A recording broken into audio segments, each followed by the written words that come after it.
So, welcome to you, ladies, our panel, and welcome to the listeners this evening on another episode of Talks with BTSARMYZA. We started this series of talks to explore very topical issues within the fandom, and none is more so, I believe, at least, than concerts, right? The sights, the sounds, the entire experience of seeing BTS. So, our guests this evening are ARMY, local South African ARMY, who've been to see BTS live in different countries.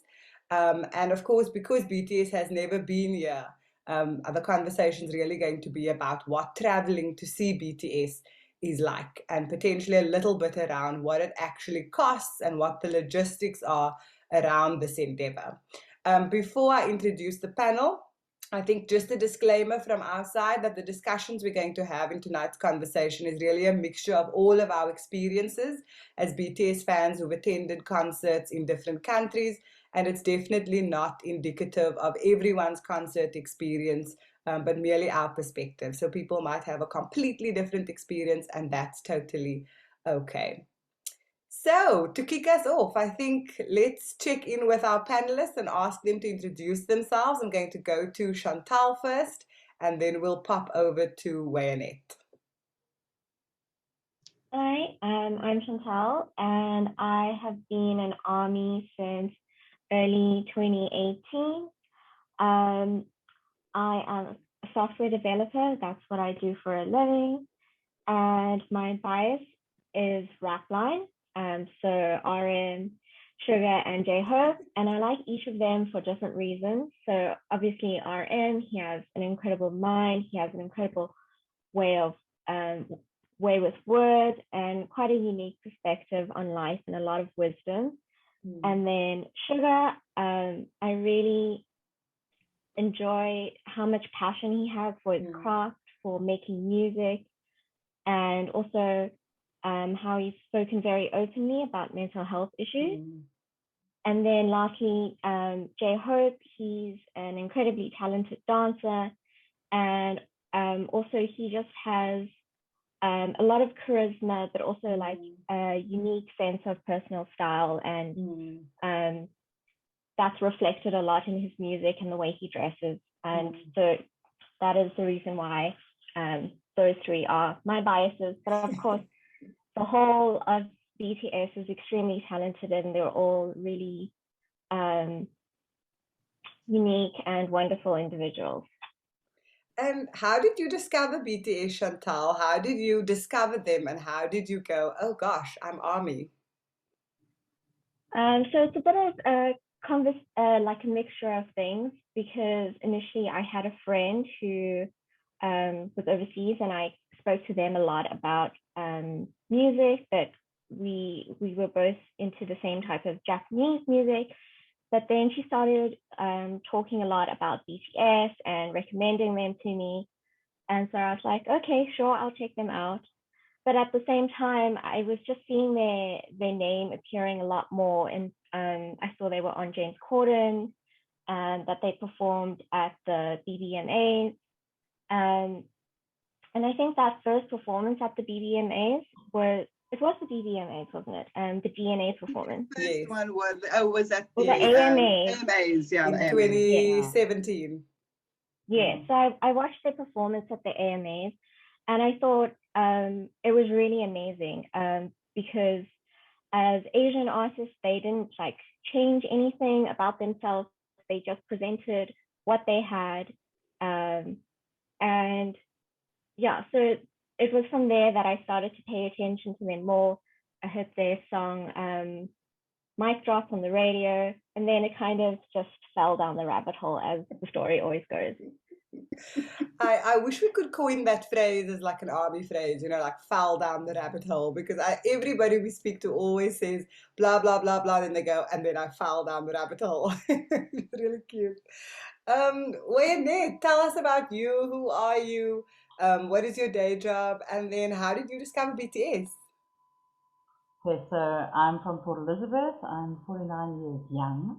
As my daytime job, I am a short-term insurance broker. I'm one of those hated individuals. I actually discovered BTS in 2015, but I only consider myself truly ARMY since 2020. Between 2015 and 2020, life got in the way. I'd listen to them occasionally. I'd enjoy the music, but it wasn't a big deal for me. Actually discovered them via my daughter, strangely enough. And in 2020, when the pandemic hit and I actually had time on my hands, literally, like Chantal said, down the rabbit hole I went. And it was like a tidal wave of watching BTS content. I couldn't get enough. It was like I felt like I hadn't eaten in forever, and I just needed to consume as much as I could, learn as much as I could. Absolutely. So I am 87, but I am alt bias Jimin, Namjoon, JK, and K. So people say, why fall? I relate to Jimin probably the most in the sense that I have a dancing background and similar issues that Jimin has struggled with. Namjoon, I mean, could you not love this man? He is the most intelligent, articulate, well presented for his age I have ever seen. I mean, I'm often in awe when I just see him and listen to him and hear the incredible things that come out of his mouth. JK, because he's almost the same age to my daughter, is that fun aspect to him, so I can relate to that. And K is just that quirky side of me. He's that little bit of weirdness that's in me. That's my K side. So those four definitely stand out to me the most, but 027 all the way. It's so interesting because Tag and I always talk about Namjoon. We always talk about him. And if you ask me who my bias is Jungkook, hers is J-Hope. But we both feel very similarly about Namjoon, and we kind of feel like he's above a bias. You know, like you have Namjoon, and then you have like your bias. You know, so it's like if you had to tier them, you go like, no, he's just above a bias. It's like everybody says, you have your bias, but let's be honest, Namjoon is your bias. That's it. Namjoon is your bias. So I think, you know, the reason we're here to talk really is about, I think, the BTS concert experience. And for many people, going to a concert for an artist that they love is something that generally kind of can happen depending on the country that you're in. That artist is most likely at some point in time to tour where you are at. With BTS, it's a little bit different. The demand for this artist is so high. Globally, it feels like every country in the world wants a piece of them. And then there are massive groups and swaths of fans in many countries that have still not had a BTS concert. We know that Africa is the one continent they've never been to. But if we look at some of our kind of streaming data and metrics at this point in time, it doesn't necessarily look highly likely that we would be added to a touring roster, at least in the short term. So that obviously means that everybody in this room has been to see BTS abroad. So I think, Chantal, let's start with you and tell us a little bit about what was that moment where you went, I need to go and see this band live, and then where did you travel to see them? If it's been more than once, you can tell us about kind of multiple times. Okay, so I guess before I go into that, I'll probably speak a bit about how, as a teenager, I was like before I came into like the ARMY fandom, I was part of another kind of fandom, a specific type of music, as previously mentioned, and that was Japanese music. So that also is not likely that any of those artists were going to come here at all. So as a teenager, I already knew that if I wanted to see artists, I had to make a plan and travel overseas. And I did manage to do that for a few Japanese artists that I really liked, like when they were traveling to other countries, or if I had like a personal trip planned to a country where I had family living, I would try and make it so that like my trip aligned with the tour dates. So that is something that I carried forward to going to see BTS. And it was kind of an amazing story because the year that I became an ARMY, which was 2018, I was actually considering going to Korea to go visit my friend who was teaching English there. And then it just so happened that they announced a world tour, and the first stop in that world tour was a concert in Korea. So I was like, that's it. I have to plan. Yeah, I have to plan my trip around then so that I'm in the country when the concert is happening.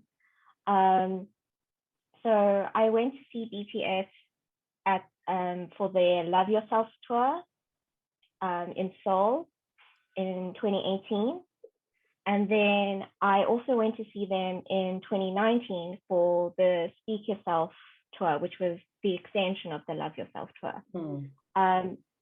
But that concert also was also something that kind of aligned with some plans that I was having, because I was going to visit family in Singapore. And so it was a matter of just aligning my trip around the tour dates. Was your second BTS concert, was that also in Korea? No, the second one was in Singapore. So I went to one show in Seoul and then another one in Singapore. I think I remember you telling me when we spoke about this, obviously ages ago now, that I think that was the first time, or one of the concerts you went to was the first time Yoongi's Seesaw performance was obviously performed, and you were one of the first people to ever see him perform Seesaw, which I think had ARMY in raptures. Yeah, so the Seoul concert was like super unique because it was the very first concert in the tour. And so it was 2 days, and so I went on the first day. So it meant the first day no one knew what the set list was. No one knew what kind of performances they were going to do, what any of the choreography looked like. And it was also just as the Love Yourself Tear album was released. So it was also a question of, are they going to be individual member songs? Are they going to be more OT7 songs? Like, what is the structure of the set list going to be like? So yeah, the Seesaw performance, that was absolutely amazing, because I don't think anyone expected like the choreography and even his outfit, which was like that sparkly red jacket. And so it was just amazing.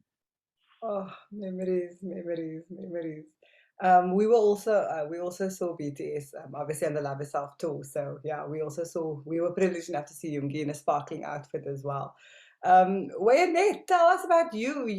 Your experience is slightly different, and you obviously saw them in, I say in air quotes, pandemic era. So what made you decide that you needed to see BTS, and how did you decide where you were going to see them?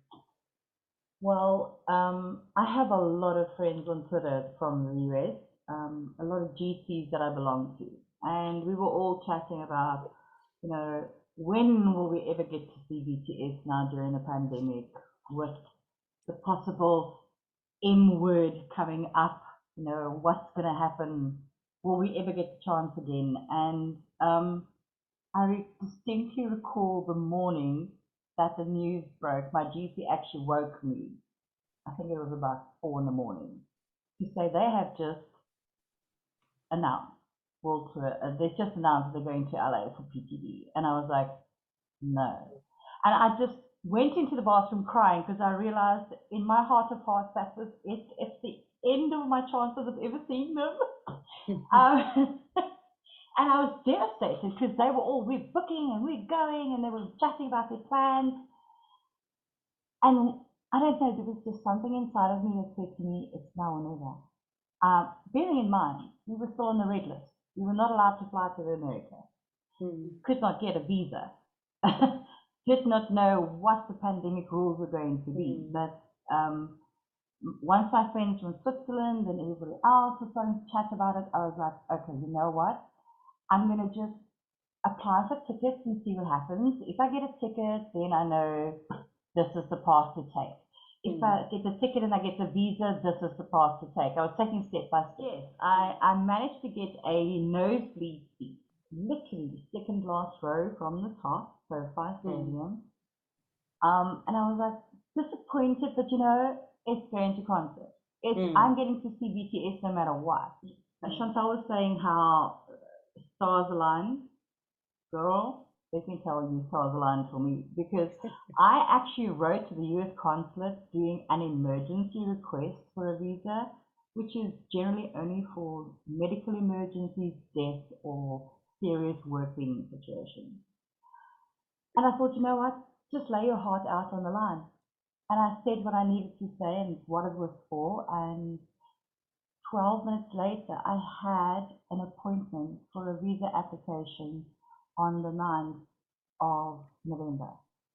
And I was like, this is not even possible. How? Because generally these things take weeks, and it's 12 minutes.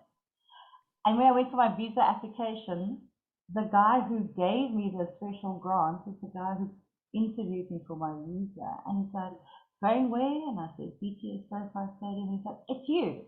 And I said, excuse me? And he said, it's you. I read your message. It was so heartfelt. I couldn't deny you, and you're going, honey. You're doing Oh, wow. and That's I was like, this is fake. That's amazing. This is amazing. That's amazing. That's absolutely Wow. amazing. Did you only attend one concert, Wayonette, or did you see them more than once? So that's the thing. I got this nosebleed ticket. And I was like, this was the last day of the 4, because I flew in on day 1. And I bought a YouTube ticket for day 2, because I thought, you know what, even if I don't get to see them live, I still get to experience that whole concert venue, atmosphere, whatever. And may I tell you, PTD at the YouTube Center was excellent. They had fireworks, they had the whole confetti, they had everything except the trolley with the guys coming past us. It was wonderful. And it was about 6,500 people, so it was a mini concert. It was amazing. And then I was really, really sad that I was only going to get to see them one more time. And again, going out doing army things, you know, we were going recreating selfies and stuff at the Getty Center, meeting more moods from around the world, chatting, connecting, networking. And one when she messaged me and said, listen, I've got a ticket in the section 300 for tomorrow night. Face value, because I want to make a profit, I'm army. $130, do you want it? And I said, yes. And the next minute, someone said, listen, if you want to trade in your day 4 ticket for something else and sell it off to so-and-so, I've got this ticket in section 3. So I ended up seeing 2 concerts of 1 PTD YouTube and 2 in the stadium in the 300, which was amazing. I think everybody who talks about a BTS concert experience generally uses, you know, terms like the stars aligned or things just kind of worked out, because there always seems to be some stumbling block somewhere, and then somehow, somewhere, things align and work out. I think, you know, what you guys describe is exactly, I think, the approach Tag and I had as well. It was literally, let's see with the shot in the dark that we have of even getting a ticket. And if we get a ticket, we'll figure it out. If we don't, then, you know, it is what it is.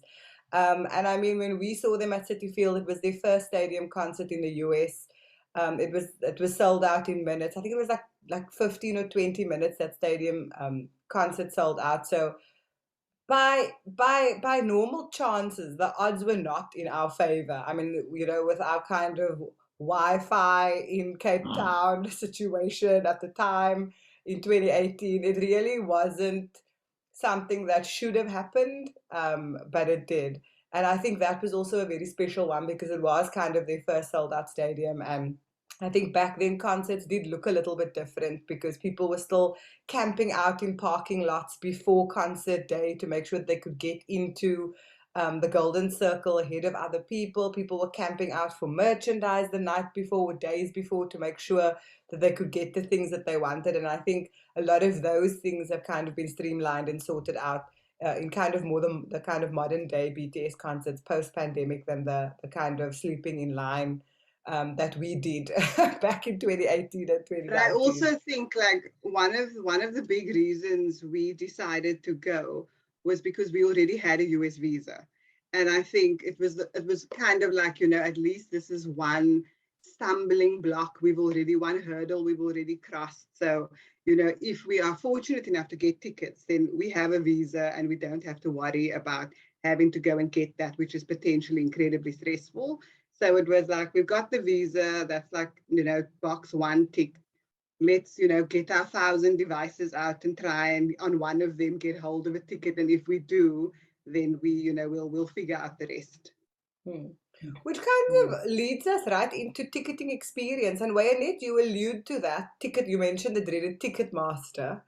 So talk to us. How did you get your first ticket? So, Lindy, I Heart K-pop, amazingly gracious, and she actually gave me, because she had tickets to Napa de Soul, Yes. and those golden opportunity ones got first choice. And she gave me her code and her Ticketmaster account details, whatever, and I was unsuccessful in that one. There's not getting. I was lucky enough to be chosen in the Army Lotto. This is seriously Hunger Games, Squid Games, and Freddy Krueger and Elm Street all in one. And as I said, guys, the universe is sending me a message. It's not happening. One of my mates in Louisiana said, Wayo, I've got a ticket for you if you want one. And I was like, you've got to be kidding me. She's like, yeah, it's the 500, but if you want it, it's yours. And I'm like, and we're on. Sold. Sold. We're on. I think ticketing in general for a BTS concert specifically is never easy. I think it's very few people who will say to you, I had a very easy ticketing experience. I logged on, I popped in my details, I chose my seat and off I went. I think it's always a case of multiple devices. Sometimes you have friends and family helping you out.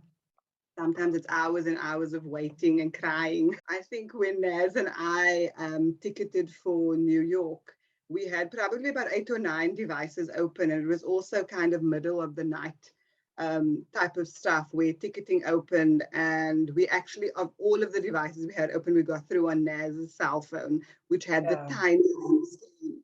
And I just remember saying to her, it's going to bomb out. It's going to bomb out. You're typing too slowly. And I remember she was looking at me and going like, bleep, bleep, bleep. I'm working as fast as I can. When you have a driver next to you, that backseat driver, and that's what was happening that morning. I mean, I was so stressed. The adrenaline was running through my veins. I couldn't believe after waiting and waiting, all these devices circling into infinity. Finally, a light goes on my cell phone.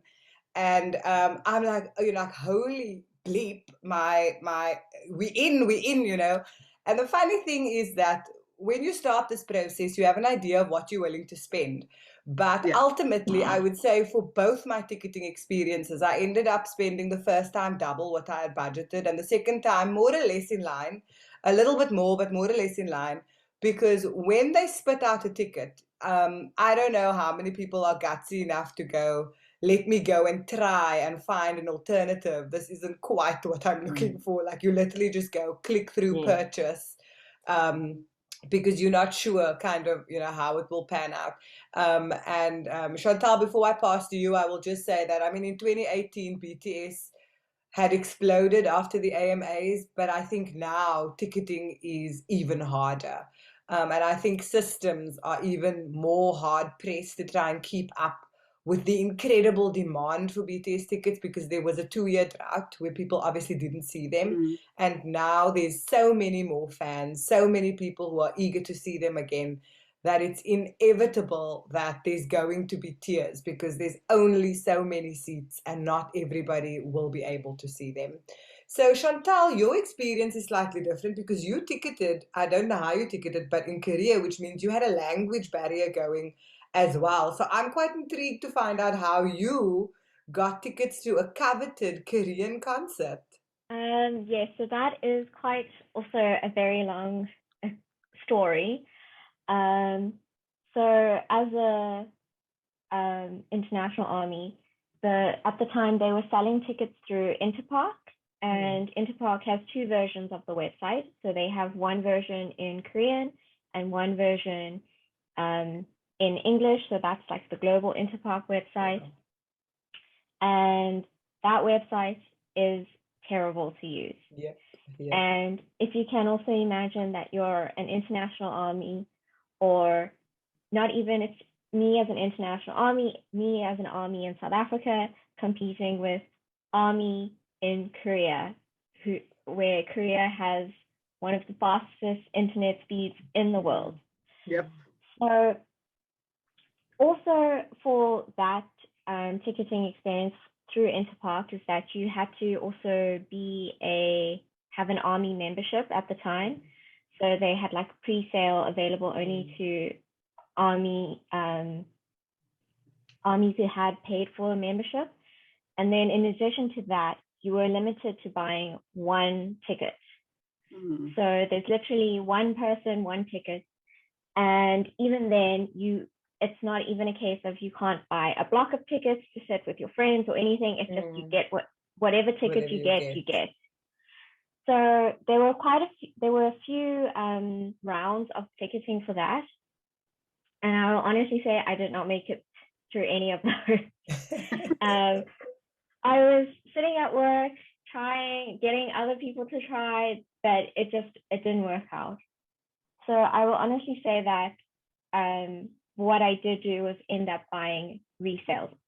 So I purchased tickets through a third-party website.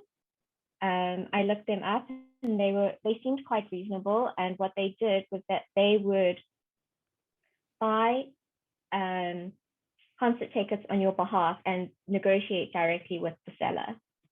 And you could email them and say, I want tickets for this date in this price range, and they would say, okay, these are the ones that are available, and then you could kind of pick and choose and see, and then they would buy it on your behalf.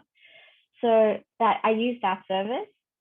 And then what I had to do was, when I was in Korea, I had to go to their offices to physically collect the ticket. And I think at the time it was a bit nerve-wracking, because there was a lot of talk about how each ticket was for each person. So like that it would have your name on it and things like that. But in the end, there wasn't any problems with the tickets that I got.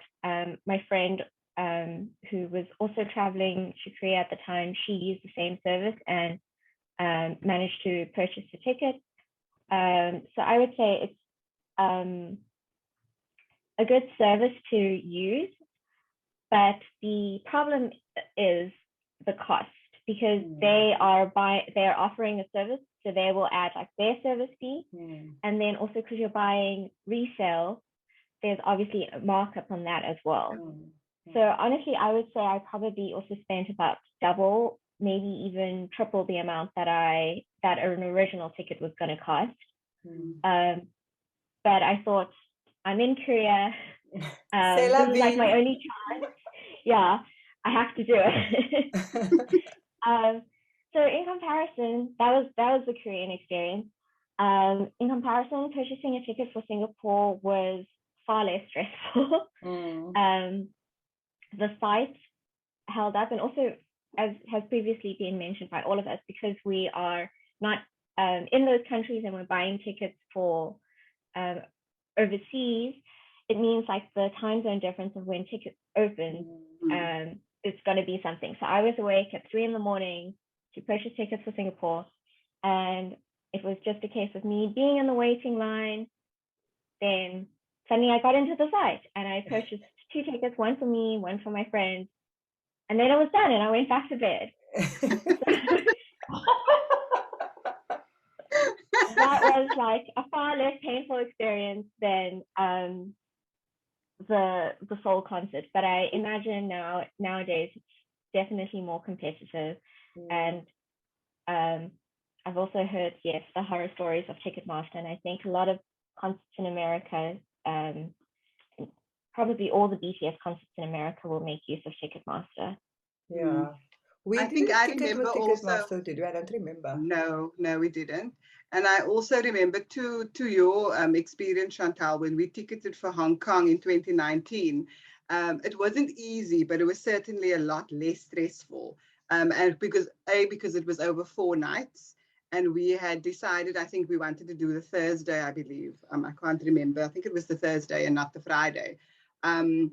It kind of like, and there was 4 of us ticketing, so 3 of us in South Africa and 3 of our friends in the US were ticketing, and it was like whoever gets in is going to be the one who purchases for everybody. So in that sense, I think Naz was the one who got in again, fortuitously. But again, it wasn't as stressful as the Cityfield one. I think mainly because it felt as though the load was being spread amongst more people. Well, I will say, Tag, I think you're forgetting about the fact that the day tickets opened, the website crashed for an entire day, and then they actually said That's we could true. re-ticket the next day. So it Yeah. was stressful, but in a different way. I think when we initially tried to ticket, the website crashed. What actually happened was their ticketing site was hacked. So they actually just started from scratch on the next day, and the next day they'd fixed the whole website. And when tickets went live there, it was truly a smooth, like just no drama kind of process. So they'd obviously I figured must things out. amend what I said. It must have been really stressful because I remember none of this. Like I have no recollection of a website crashing, of tickets the next day. So I'm going, Naz, I must have been really stressed out because I really don't remember that at all. I do believe that the Vegas one recently, because of the change in how they allow tickets to be sold, was a lot smoother. Because chatting to every single one of my mates, the day that they logged on, they got a ticket. It wasn't like, oh, I got to go day 2, day 3. I think it was just my friend in Switzerland who did not get, because we all had with your membership, your army membership, you had to get into the lottery for your first opportunity, and neither one of us got into the lottery for that. Not, again, and knowing full well I could not go to this concert, I actually still applied for it, and this is how my mind actually desperately wanted to go. I was scheduled for surgery when this concert was going to happen, and I was like, I could put surgery off if I got in. I mean, maybe, but unfortunately, lottery did not work my way, so I didn't get into that one. But they didn't seem to have the same issues. And do you know, this is another thing I actually want to bring up. Do you know how many people at Vegas or at LA concert managed to get tickets, like myself, get tickets in different seating areas via other armies, via connection or connecting with armies, that seemed to be impossible because even general tickets are sold out. So don't always give up hope that you're going to end up in a nosebleed if you get that bad seat. Not that there's ever a bad seat at a BTS concert, to be honest. Yeah. Because it's not just about where you're sitting, it's about the vibe, the atmosphere, the feeling. I personally, and so for myself, have found, speaking to a lot of other local armies, is they don't engage with a lot of international army enough. So it's not like they build a network, and they can actually start relying and say, okay, so you're in the US, there's going to be a concert here, can you sort of help me through this process? My suggestion is to any South African army is just start networking, start knowing armies on Twitter, start joining groups. I think Tag and I think like Chantal as well. I mean, we've traveled quite extensively since we were fairly young, so we were quite comfortable with the kind of traveling to see BTS wherever. That wasn't really necessarily too much of an issue for us. I think it was just the whole thing around not knowing, how the concert would work, and I don't know, even though we bought tickets that was 100% legit, you still have this anxiety that the day you get there, that scanner's not going to scan your ticket for some reason. I don't know why. Yes. So that anxiety remains there until you pass through the turnstiles and you're like, whew, like, okay, I'm in. Because, yeah, we also had to collect our tickets and those sorts of things up front as well. Talk to us a little bit, Chantal, about just if you were explaining to an army what concert day feels like, what it looks like, what you see, what you experience, what you can do, what would that be like? Wow. Okay. So I guess if you've been to different concerts, it's different. I think the main thing is like the anxiety is about getting there on time, getting through that traffic, getting there on time to the stadiums, make sure that you're not going to miss anything, that you're lined up and everything like that. I will say for both concerts that I didn't, merchandise wasn't anything that I was particularly interested in. So I was just there for the concert. And so that made things a lot less stressful. So it was just a case of getting to the stadium on time and then just standing in queues. For the fall concert, I went with a group of friends and we were, so we took the subway and then we got there. But the anxiety inducing part of that is because of the way the ticketing works, is each person only has one ticket. So we're all spread out. And then it's now a case of being in a foreign country where no one speaks English. So you have to kind of just go your separate ways and just find your way to your seat. For Singapore, so for the fall concert, I had a seated ticket. So I was like right up at the back in the stands at the Seoul Olympic Stadium. But for Singapore, I had a general standing ticket. So that was one of the standing sections in the front. But the challenge with that is lining up. It's very hot in Singapore. It's humid and you waiting in the sun. So that was a really big challenge. And then you just following the directions of when they let people in and making sure also that before you go in, you have enough water and everything. And then once they let you in, it's like the safety issue of being in a standing area and people rushing towards, to get the best spot in that standing queue. So I will say that in Singapore, the safety aspect was quite good. They really emphasized that people shouldn't push. What happens when, as the stadium fills up, that people who are at the front by the barrier, they might feel like really the pushing and everything, but just to stay calm. And they also handed out water. So I think depending on like which country you're in, it's kind of like also keeping in mind some of the conditions and where you want to be and kind of the experience you want to have. So when I was in Seoul, I got a seated, all the tickets were seated. But then I knew like when I went to Singapore that I wanted to try standing to see what it was like to be closer to the stage and be like towards that front audience. But I will say that it was quite hectic to be like in that crowd. But I think nowadays maybe they've changed the setup a bit and they have made it even those standing areas now have seats. So I think safety wise that is better, and it also means that probably you can see more because I'm also short, so that was also a challenge for me.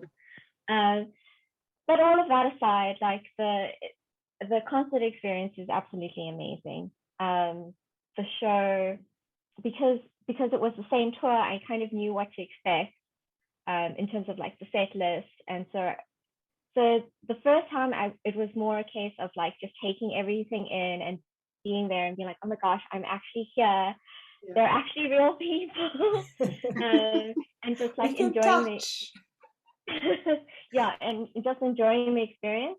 But then when I was in the standing, that was more enjoying like being in a concert atmosphere, jumping up and down, singing, dancing, that sort of thing. I agree with you because I remember our first ticketing experience in New York was seats like in the nosebleeds, if you put it that way.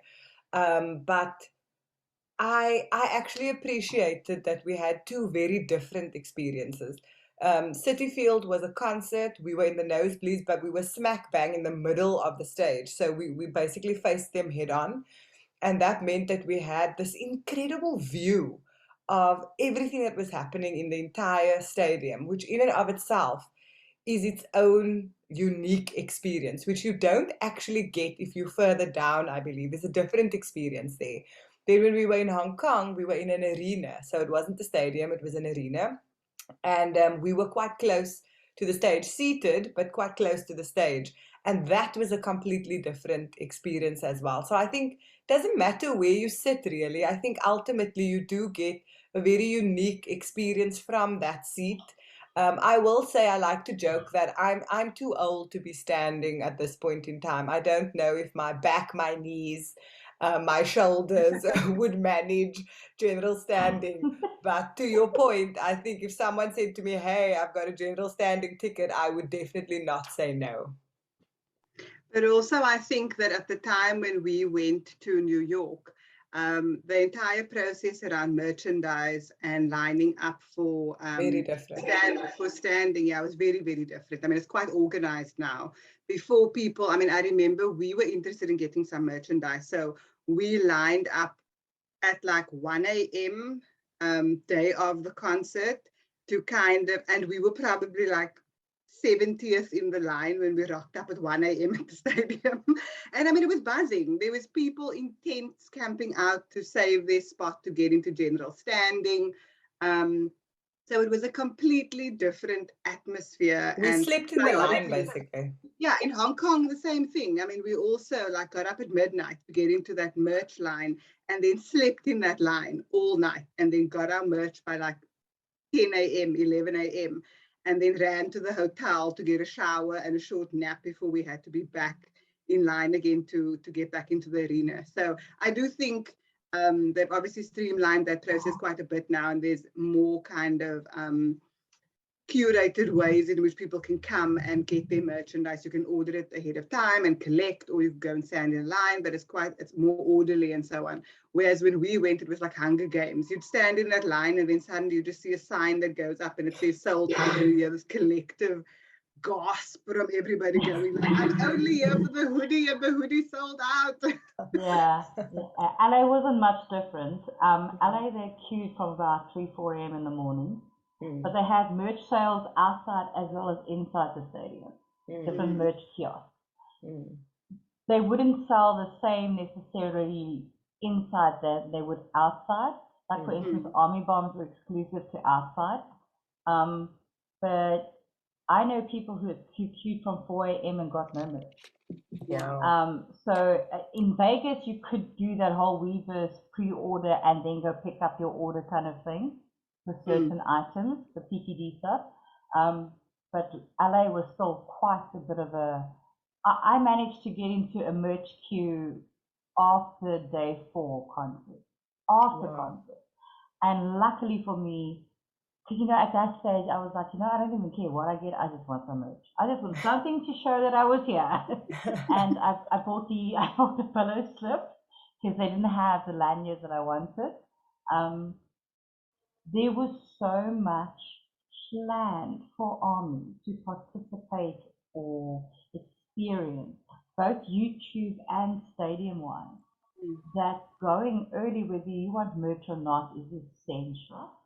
And those of us who could not afford sound check, which is 99% of us, would stand outside the stadium during sound check and sing along and catch little snippets of what they had planned for us. And they changed every single day's encore stage was slightly different. So we knew, for instance, from standing outside that tonight would be Home, and this one would be Microcosmos, and it just created that excitement. For me, someone said to me when I came back, what was it like being in a stadium concert that size? And the only word that came to mind was home. Yeah, and I think I resonate with that. I remember when we were in the cinema with New Metro a few months ago when they had the kind of live stream, I had my like fitness watch on, And literally for the duration of that concert, I think I had about 2,000 steps when I got to the cinema that morning. When I left, I had 10,000. So I was moving and shaking in my seat, like standing in front of my seat. It was kind of hilarious. You know, when you go to a BTS concert, I don't know how many people feel this way, but the first concert feels so surreal that you almost have to go to another one to prove to yourself that it was real. And I think the first one, in many ways, it flew by so quickly. It felt like an existential out of body experience. And the second one was almost more like, okay, like I'm in my body. I can actually experience this as I would a concert, as opposed to this magical, oh my word, am I actually here? I'm out of my body. There's so much going on type of experience, which the first one was. And I think I remember, there's a few things I remember that stands out to me. I think Yoongi Seesaw stands out to me. Like I just felt like my vocal cord snapped at that point.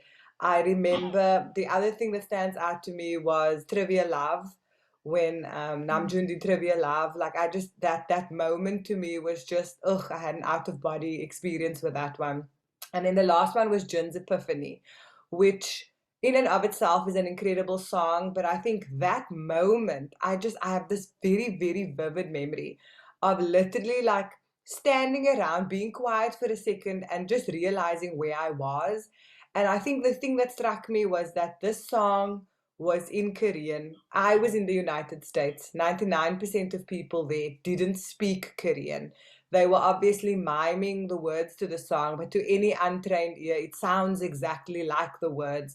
And I just thought to myself, how unlikely and how unique is this experience to be literally in a chorus of people singing along in a language none of us speak, none of us understand, and yet it is so heartfelt and it is so beautiful. And I mean, every time I think about it, I still get goosebumps, and I got goosebumps at that moment as well. So I imagine a lot of people feel that way too, because it's not like another concert. Another concert is generally in the language that you speak, and this one is not. So it does, that in and of itself is a very unique component of going to a BTS concert.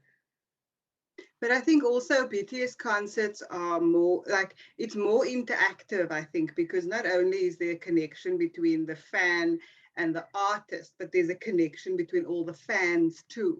So it does sort of really feel like this true community of people coming to support this artist, rather than just like all of us sitting and, listening to Ronan Keating and singing along to Roller Coaster or whatever.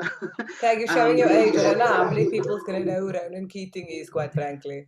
I'm sure everybody here knows who Ronan Keating is. Well, I mean, Ronan Keating did interview BTS, so I think people might know him now.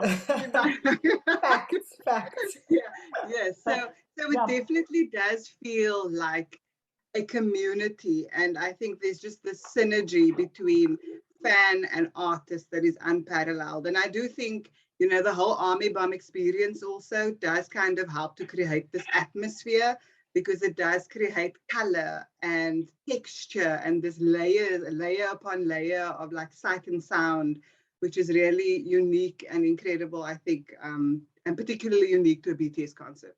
Absolutely. And, I actually showed quite a few videos to my family when I came home, both those that I took as well as from YouTube experience videos. And I actually recall one of the things my husband said to me was, this isn't just a concert, this is a performance. And that is so true.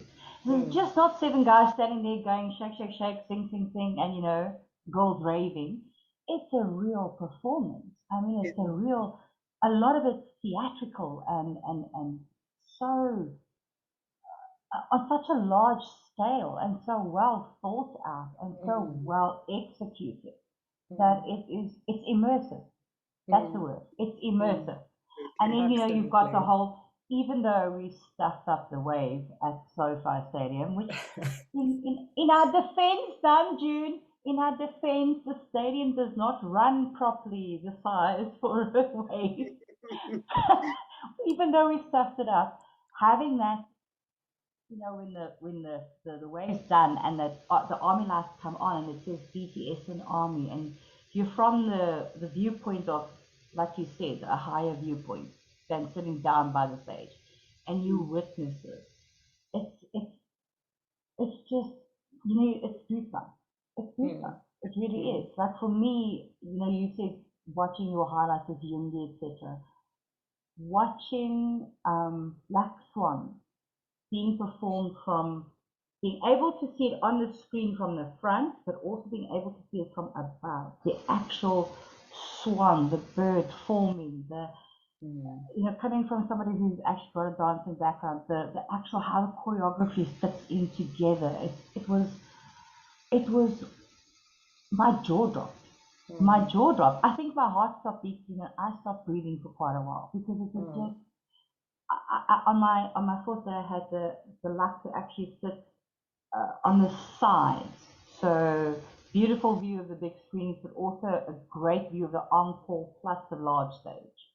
And it was just, yes, it was that, and the where they do that whole dance over change from dynamite to butter. Kudos to them. I mean, it was just wonderful. Totally. I remember someone handed me in 2018, handed me a purple ribbon to put onto my army bomb. And as we sit here on the 12th of June, I still have that ribbon on my army bomb. And I took that army bomb to Hong Kong with me, and it was on my army bomb there. So I still have that. And it's just like that tangible little keepsake that someone handed to me, that literally random army was kind of making these bows and handing them out to people. And that happens all over the place. People are handing out freebies and giving you like waters and snacks and sweets and photo cards and all sorts of like amazing things happening in and around the stadium area, or events around the city. I mean, in Hong Kong, we went to 3 or 4 different BTS Cup Sleeve events, all on the same day, all in honor of the concert that was happening in the city for 4 days. So there's lots usually to see, lots to experience. Wayonette, to your point, I think Big Hit obviously went all out with LA and Las Vegas, as they kind of owned those cities for the times the concerts were there. But in 2018, a lot of those things was very much fan generated. So people were actually putting on these showcases or little mini kind of events for people to come to, just to hype up what was happening in the city in general. Chantal, from your side, I mean, if you reflect back on those 2 concerts, what stands out to you as like that concert moment or highlight where you went like, where you go like, damn, that was something special? Wow, that's really hard for me to say. I think we've already spoken about it before, but I just remember like the Seoul concert. It was Yoongi's seesaw performance. Like I came home after the concert that evening. When I was at the concert, I was taking notes of what the set list was, and I was like, I'm going to share this on Twitter. Lo and behold, I go home and everyone already knows what the set list is, because it's already been tweeted out. So I think for me, Yoongi being one of my biases, and also just, it was just completely unexpected. It was an amazing performance, like the visuals, the choreography, and that song also, I really liked it, because I think before the concert that the album had just been released. And so that song, I found it was really different style for Sugar. It showed more of like his vocal range, and it was just something he presented more of himself in, and like a different side of himself. And he continues to do that with like a lot of the music that he releases. But also one of the other things was, at the Seoul concert, they opened with Idol, and Idol had just come out, and they released a music video, which was amazing because it had these traditional Korean sounds to it, but also this something that was very familiar, and that was the kind of beat. Yes. So it was this crazy thing of like sitting in the stadium and just hearing that song and being like, wow, I'm in Korea. There's a song with performed by BTS with traditional Korean elements, but also with something that's like familiar, that's from home. And so at the time when the song was really, during that concert, when they were playing that song, I was just next to the Korean army, and I just typed into a translator that like, I'm from South Africa. I'm here. I'm from South Africa. They're performing the song. It's crazy. Oh, that's brilliant. That is so brilliant. And you, Wayonette, I mean, what stands out for you is like that one moment where you go like, oof, this is incredible. We thought the concert was over on day 4. They had done their encore stage. They were basically saying goodbye. And suddenly, bam, my universe, Coldplay. No one expected that. No one saw that coming. The stadium went berserk. The stadium went berserk. And to think that that was, well, I mean, I knew they had performed it at a venue before, but to perform it live to their army for the first time at that extent. And they were having the best time ever. The best time ever. The joy was palpable. It was amazing. And Microcosmos is my song. It's my song. Microcosmos. It's my heart. That's my heart song. And they had done that just before ending with the encore stage. So I was extremely emotional. I still remember myself ugly crying on camera while I was recording it and singing along. But I wasn't going to miss that. And I think Jimin walking back and Namjoon saying to him, JM, and he's like, Jimin is my name, that's my name. You know, he's like, in his typical Jimin fashion. And he was huge on the screen when he did it. And he was just the cutest mochi. And I was like, how is this gorgeous man so cute that I just want to squeeze him to death at the same time? You know, the duality of it all. I don't know if you guys also feel a little bit like you can see them so clearly they are real. I mean, we know that intellectually, but still you kind of sit there and it's like your brain and your eyes and your emotions can't quite sync up with each other. Like I'm seeing them, I know it's BTS, and yet my brain can't grasp the fact that it's BTS, and my emotions can't settle with the fact that I'm seeing BTS. And I think that's part of the surrealism of it all, and why for a very long time after seeing them, you still don't feel like it's real. You feel like somehow there was a glitch in the matrix, this was a dream. You know, I'm gonna wake up at some point and realize, you know, it wasn't real. I don't know. I have had that. To that point, I think I remember after the New York concert, like literally just after they left the stage, I just remember in my mind, I mean, the stage was obviously a cacophony of sound, but I remember for myself, things just going quiet. And I think at that moment, I realized, holy bleep, like this had just happened.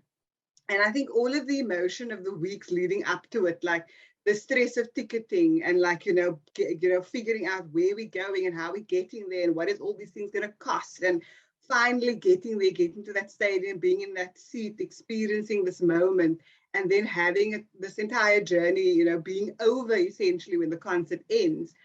I just looked at Naz and I remember I was crying, but not like sobbing and, you know, unconsolable kind of tears, but sort of just like, it was this expression of like relief, like, you know, it had happened. I came here, I have done this. And just like, wow, like what a moment.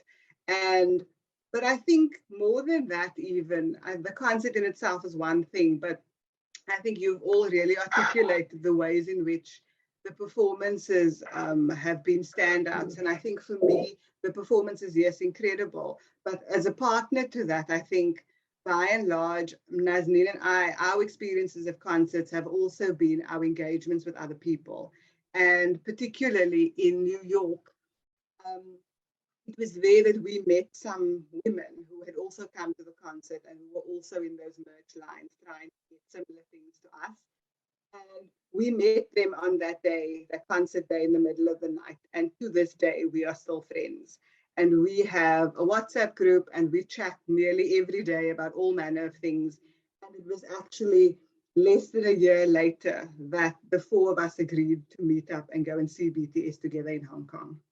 So I think for me, it kind of just shows how loving this band and connecting with their music opens you up to a world of people who feel very similarly about them, and how despite us being so incredibly different from different parts of the world, different backgrounds, different cultures, we connected in a way that transcends all of the things that makes us different, but rather highlights all of the things that makes us the same. So I think for me, it was like the concert was incredible. It was life-changing. And then as a sort of cherry on top of the cake, we made these incredible friends that I think are bonds that will kind of stand the test of time. Absolutely, Chaz, I agree with you, because I always say, I've made the most incredible ARMY sisters across the world. I recall, it was the day after the last concert, and one of my mates from Switzerland wanted to go meet some other mutuals that were moving out of their Airbnb. So at about midnight, we were off to this house, and there were about 5 or 6 ladies living there. I had never met these people ever. And 4 o'clock in the morning, we were still sitting there debating, BTS philosophy and theories and personalities and how they came into our lives and the things that they've done for us. And we still chat to each other. And the beauty of this also is that we don't just connect, but we give forward. Like we have this thing between a lot of my mutuals and myself where we will do little present boxes and we will ship off to each other as little surprises. Nothing massive, doesn't have to be official merch, but just something BTS related, whatever. And I sometimes receive the most stunningly beautiful made cards or just little notes, like when you never expected it to be there. Just that little pick me up from across the world that says, funny enough, it reminds me of Jimin. There's someone in Seoul who understands what you feel. That is what it's like, right? These people just out of the blue, when you need it the most, somewhere out of nowhere, one of these beautiful sisters that I've made in this connection of ARMY will just send me something and it will be the perfect timing. It'll be the perfect timing and vice versa. So it just is, it's the most loving environment to be in if you are careful with your selection of meats. We know there's the good and the bad side of ARMY, right? And that was one of the things that kind of worried me when I was going to concert, because I'm a biggish girl and I was quite insecure about that, how it would be perceived. And there was people of every age and shape and color and orientation, and it was just beautiful. So yes, ARMY is, besides the concert and seeing them, ARMY is the next best thing about a BTS concert, because it finally clicks. Yeah, those relationships are special. And I mean, as we kind of move into, I think, the last bit of our conversation, I think if I summarize everything that I've heard thus far, it's that seeing BTS is not easy. It is highly stressful. But despite the fact that it is a stressful endeavor, it is well worth the effort. And if you have the opportunity to see them, then try and kind of grab it with both hands. I think as many of us have articulated, somehow the stars seem to align, and step one is the ticket. If you can get the ticket, you can start to work on all of the other things. So I think as we talk a little bit about all of the other things, I want to just shift gears slightly and talk about some of the practicalities about actually going to see BTS in another country. What are some of the very basic things that you would generally need to have in order to travel abroad to see BTS? And then just in general, what were some of your biggest expenses? The first thing is a visa. And depending on what passport you have, then it means whether you'll need a visa or not. For visas, then there's a cost also, and depending on which country, I think probably the average cost is about 2,000 rand or more. Yeah. And then you also need to apply for that, and there's a lot of admin. And then the next thing is accommodation. So when I went to Korea, I booked an Airbnb, and so I was there for 2 weeks. The first week I stayed at an Airbnb in Seoul, and then the second week I actually stayed with my friend in the town that she was teaching English in. So I stayed at her place. And then when I was in Singapore, because I had family there, I stayed with my family. So I think probably the biggest cost for a trip abroad is the accommodation and the flight ticket. Yeah, so that factoring those costs in, I think if you can travel somewhere where you have family or you know someone and you can stay with them, that definitely helps. And then I think in also some cases, if you're going with a group of people, I think like you guys did and like what Wayonette did, is that if you're all going together, then you can share the costs of the accommodation, and that definitely reduces the cost a lot. Wayonette, for you, I mean, you also mentioned spending or at least rooming with some of your army friends, and that obviously is a huge cost saving because you get to spread the load. Was there any other kind of big costs that you had, or things that you feel people should also kind of budget for and look out for? I had also put not quite a bit of money, but I set quite a bit of money aside to do freebies, to give away at concerts, which is something that I do highly suggest if you get the chance to do. It doesn't have to be anything spectacular, but just be sure about the country that you're going to, what you are allowed to take in or not. Like for instance, the US didn't allow South Africans to bring sweets whatsoever, even if they were wrapped. You've got to set aside for incidental issues some money. Do research on where you're going. LA does not have a lot of good public transport. So we had to rely on taxis a lot, and taxis are very expensive. And also the costing is very irregular. Where you can with someone, if you are with somebody, try and share the cost. We shared an Airbnb near the venue, but also hired a vehicle while we were there. If you want to do the whole army experience, like if you want to do cup speed of it, and if you, like we, for instance, we went to the spot where arm was shot, Kinetic Manifesto, the Sepulveda Dam, those kind of things. Although the venue was free, the taxi is very expensive and back. We wanted to go to their favorite Korean barbecue restaurant, Agashi Gopchang. We did that, so you've got a budget for those things. But yeah, I would say airfare, accommodation, and possibly taxis, like transport, are your biggest. I think South Africans are unfortunate in the sense that our currency is really a problem. It's very, very few countries we can go to where our rand is actually of value and a benefit to us. That's just the reality of life. And I think if we're going to the US or you're going anywhere in Europe, you really need to seriously think about where you want to go and what you want to do to maximize your money. Because, invariably, $1 US is going to cost you 16 rand. If you're going to the UK, it's probably like 20 rand or something like that. So it's a lot of money.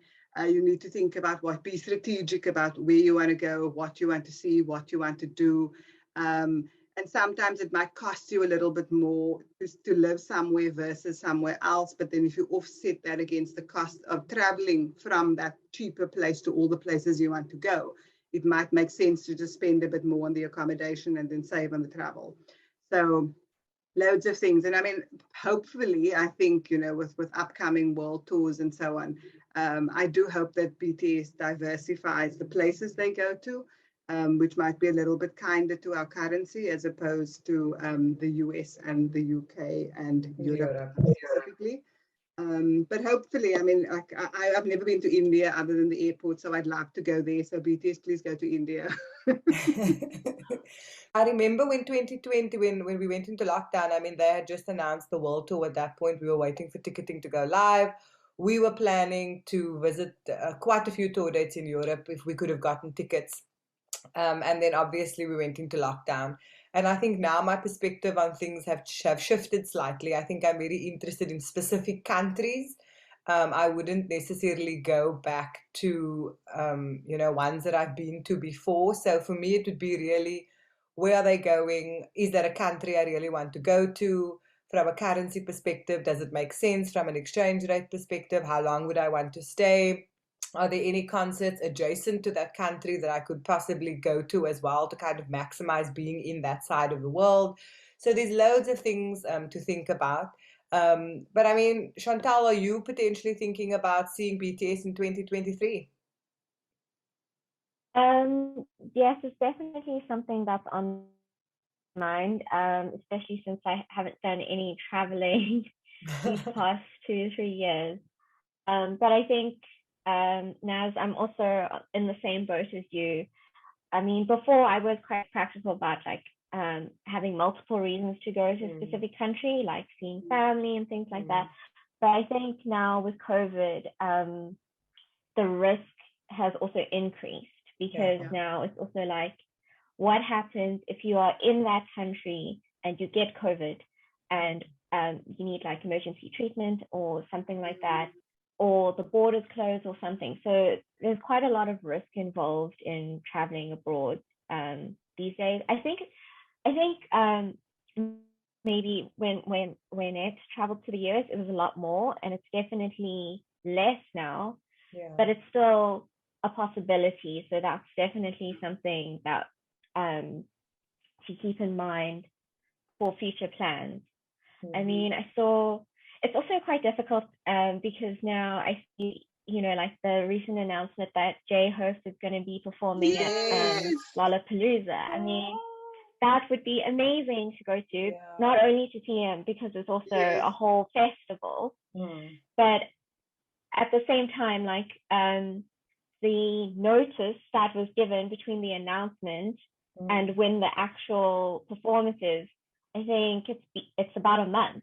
And so if you wanted to travel for that event and have your visa in place and everything in a month's time, it's not easy to do. Unless you already have like a US visa, for example, then you can just maybe book your ticket and go. So I think for me, these sorts of things also play out in my mind. I think the countries that I would like to see BTS in, I think Asia is probably a good place because cost-wise, it's not as expensive as like the US, the UK. So that's also probably, and I have family in that area, which is why I've traveled to those countries. But I think probably Japan. If they had a concert there, then I would try to make my way to Japan. Wayonette, I think as we kind of close out, what about you? Is there any plans to see BTS in the short to medium term? Hoping that there's going to be tour dates announced tomorrow with Festa. And who knows? I mean, who knows? But yes, any opportunity that comes around, I am going to be open to it. Any opportunity that comes around, I'm open to it. Ladies, I want to thank you for, I think, making the time to chat to us about what is always such an exciting conversation to have. I think, you know, we've all gone to concerts in different countries, and yet everything you say does feel like it resonates with all of us. Like, obviously, I can see people nodding and going like, yes, no, I agree with that. So I think the sentiments prevail, which is that going to see BTS, if it is something you can afford to do, if it is something you yearn to do, it is something well worth planning for and planning toward. especially I think now. It is harder than ever, but I also think seeing them now, I mean, I don't know how long we will have the opportunity to see them. Hopefully it will be for many, many years to come, but we don't know. So I think whether I see them or not, again, I think I'm very grateful that I have had the opportunity to see them. So thank you for sharing your concert experiences with us, Wayonette. Anything you want to kind of add in closing? Yeah, I think you summed it up pretty well. If you have the opportunity, take it. It's like with anything in life. If you get the opportunity, grab it with both hands. I'm very much a jump and ask questions later kind of person, which is maybe not the best thing. But I don't regret it for a second, not a single second. And I'd like to say to BTS in Army in South Africa, don't give up hope. And just stream proof, babies. Stream proof, because BTS deserves it. It's brilliant. I think we've all been on a massive roller coaster the last few days. And yeah, thank you so much for this opportunity. And it's so great to finally see your faces. I concur, stream proof, everybody. Chantal, anything you want to add? I think the biggest thing I would say is for ARMY, if you really want to see BTS, it's a matter of, as Naz said, grabbing the opportunity with both hands. It's at this stage, it's not very likely they're going to come to South Africa. So if you really want to see them, you got to like put in the effort and put yourself out there to do it. And it's definitely something that's worth it, because once you've had that concert experience, it's something that will be with you for the rest of your life and something that you'll always remember. I think I echo everything all of you have said very succinctly. I think, our fan base is growing. Year upon year, we see more and more ARMY coming out of South Africa, which is wonderful. And I think for us as a fan base, it's always about encouraging people to do the things that tangibly move the needle. And those are things like supporting BTS's music, listening to the music, streaming the music, sharing the music. But to Chantal's point, and to all of your points, if you are passionate about wanting to see BTS, then the best way to do that is to plan to go and see them somewhere else. Because the reality is, we don't know how long that opportunity is going to be around. We hope it's going to be for a long time to come, but plan for it, see what resources are available to you and work toward it. I promise you, it's never going to be something you're going to regret doing. It's going to be a life-changing experience. So if it's something you want, work toward it, and slowly but surely, you will make it happen. Thank you, everybody. If you're still with us, if you're still listening at this point in time, thank you for sticking with us right to the end. This is, I think, the fifth podcast, or the fourth, the longest, and also the longest podcast we've done. There's 4 others that have come before. So if you're interested in exploring some of the other things we've spoken about, which is what we do as a fan base, everything around charts and all the metrics that will hopefully move the dial to get a BTS concert here, as well as how you plan events and how events happen in the South African ecosystem. Those are all podcasts we've done recently that you can go and listen to. Thank you so much for listening. Until next time, ciao.